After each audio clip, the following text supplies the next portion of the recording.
Okay, we are on Keilim Perek Yud Mishnah Bet, second Mishnah in the 10th chapter of Masechet Keilim. In order to understand the word, these Mishnah, you have to understand the words tzamid and patil. So the word tzamid means tzamud, close. Patil is a kisui. So it's a tzamid patil literally means, okay, patil, that's a tight cover. And that's the way we understand it, tight cover. So you have to have both. It has to be a cover and it has to be tight. So we learned what Keilim could have its tzamid patil in the last Mishnah. So as now says the Mishnah, mekifim. So what can you use in order to stick it, lahakif, in order to connect it to the stuff? Says the Mishnah, we're going to use the Sefaria translations also. Besid ubegifsis, bezefet ubeshava. Zefet is pitch, shava is wax. Tit ubetzoa, tit is mud, tzoa is manure. Okay? Bechomer ubecharsit. I don't know what chomer is, but charsit. Ubechol davar mishmareach. Anything mitmareach, I'll use the English term shmearable. Mitmareach is shmearable. Okay, and we had that word before. Let's look at the Sefaria. Let's just get it correctly.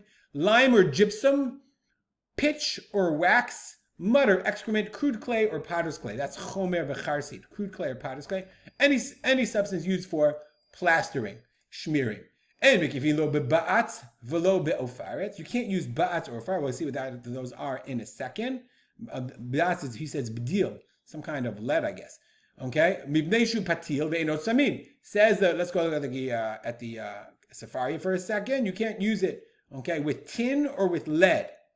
Why? Because it doesn't fit tightly. Meaning, especially their times, they couldn't make tight fitting.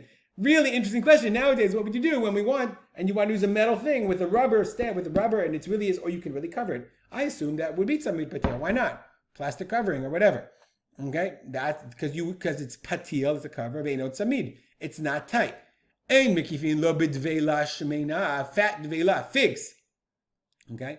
V'lo b'batzek, shenilosh b'mei peirot, nor with dough that was kneaded with fruit juice. I'm not sure why exactly kneaded with fruit juice. Why? Shelo yevi'enu l'dei psul, because what's going to happen, let me see, why does it say specifically fruit juice? I'm not really sure, but you shouldn't do it. But shelo yevi'u l'dei psul, because if, says the Bartanura, even though matzilin, sharei lo huchshu lekabel tumah, they do save, afapike, nonetheless, lechatchila ein mekifim, but you don't use them as a seal, even though they're squishy. Gzeram, it's a decree, shema yuchshuru, shiplu aleh mashkin and machshuin, because maybe liquid will fall on your dveila, on your figs, okay, or you'll fall on your dough.